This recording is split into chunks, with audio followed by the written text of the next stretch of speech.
A boy in the staircase talked to the air, then heard a harsh sound and saw something scary. When the police arrived, he had become a mummy, and the mummy had been dead for at least a month. The police officer Deshaun checked the building surveillance to find the truth, but still had no leads. His colleagues found a new clue when the boy was playing a game called Dimensional Movement, which must be completed independently between 1 o'clock and 2 o'clock in the morning. Deshaun decided to solve the case quickly by trying it himself. He entered the elevator alone and took out the game manual given to him by his colleague. Pressing 24-67-9 with both hands simultaneously will cause a dimensional shift when the elevator lights go out. When he pressed it, the elevator lights went out. Then he pressed the second floor, and after the elevator opened, he didn't find anything unusual.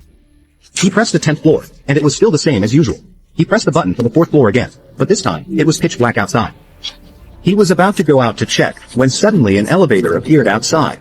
When the elevator door opened, it closed after a while. He was about to press the button for the 6th floor, when suddenly a hand appeared and pressed the button for the 10th floor. But there was no sign on the surveillance screen. After a while, the elevator door opened again, but there was a woman next to him. Deshaun was startled, and then the beauty asked, "Why are you here? Just went." The beauty wanted to turn around. The elevator door closed again strangely. Suddenly, the beauty's body began to twist.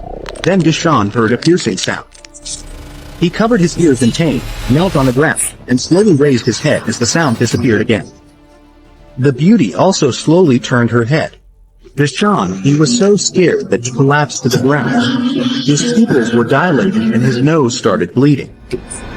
At this moment, the elevator began to descend rapidly. Then the beauty grabbed Deshaun's head and banged the elevator frantically. When the elevator door opened, it turned out that it was Deshaun standing outside the door. The clothes worn by the clerk in the elevator were exactly the same as Deshaun's.